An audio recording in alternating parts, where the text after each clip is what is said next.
Hey, Ask My Peeps. Happy Tuesday to you. I apologize about yesterday. I've been busy trying to get things organized. I'm leaving on vacation next week, so I won't be doing any lives next week at all. But it's been busy in our office. We're trying to keep things going and keeping it smooth.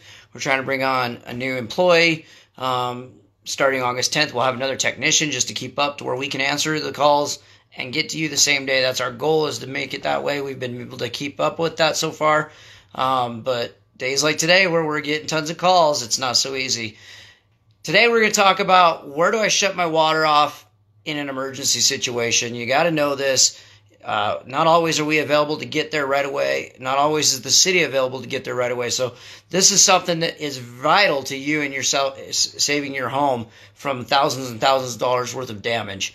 So we'll go ahead and jump into that here shortly. If you're watching this on Facebook, type in live. If you're watching this on Facebook and you're watching it on replay, type in replay. If you're watching this on YouTube, subscribe to our channel.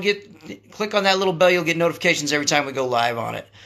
We've been trying to get that out there as fast as we possibly can, and I appreciate all those who make comments, whether they be good or they be bad. We just enjoy having the comments. That way I know that you're at least watching it. Apparently I blather too much, so I'll just jump right into it. Where do I shut the water off for my home, and how do I shut it off in an emergency? Now, the good thing about most systems is that there's an emergency shutoff inside your home next to your meter. Now, that depends on the municipality, and that can be different in Rock Springs and different in Green River. Now, in Rock Springs, usually the shutoff's right around the meter. It could be on the meter set itself, which is a little harness that the meter attaches to. But it's going to be right around that meter area, and those usually come up inside the utility room. So know where your utility room's at. Now, if you're in an older home and you're on a crawl space, it's probably in your crawl space underneath the home. So know where that's at. Look around, try to find it, exercise it at least yearly, if nothing else. If you've got a water softener in your home, it'll make it a little bit easier to maintenance that. But make sure you're taking that and checking it, making sure it shuts off good. If it doesn't shut off, get it replaced, because in an emergency situation, you want to be able to shut that water off now. Now, I can tell you in my home, the shutoff is right as it comes through the concrete, right before the meter. And so that's what we do, is we check it. I turn it on and off yearly. I check it.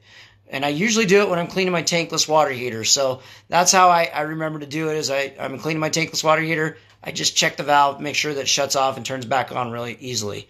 Got to do that. That's vital. If it does not shut off and you have an emergency in your home, your house is flooded, and you're going to have to shut off the curb.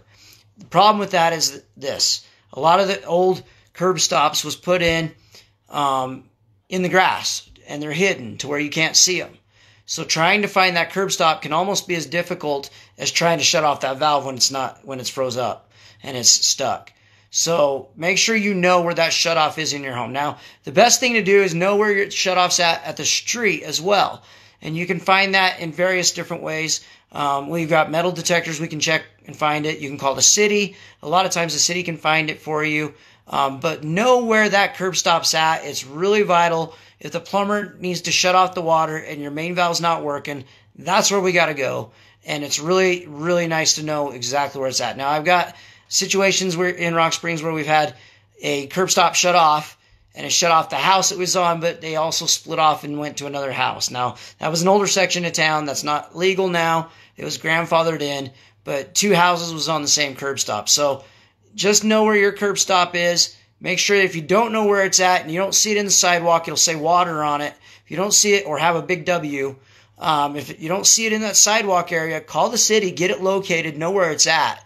Make sure that you're checking that valve all the time and know where exactly it's at. So if there is an emergency, you can get it shut off in a timely manner. Like I said, you want to exercise that valve coming into the home. Some homeowners will put another valve right after the meter. It's a little easier to exercise that one. You can shut off the one on the street, but if that one breaks, you have a backup, and then that way you're always safe. Just try to make sure that you know where that emergency shutoff's at. Make sure that you know that it's working. I've seen it time after time where we have an issue. We go to shut off the valve. It doesn't shut off. We got to shut the entire street down because we don't even know where the curb stop's at. And that can lead to serious issues. Obviously, if you've got a plumbing issue or you want to know where your main shutoff's at and you'd like us to come out and educate you, give us a call, 307-922-4413. We'd be willing to help you out. Have a wonderful day. We'll catch you later.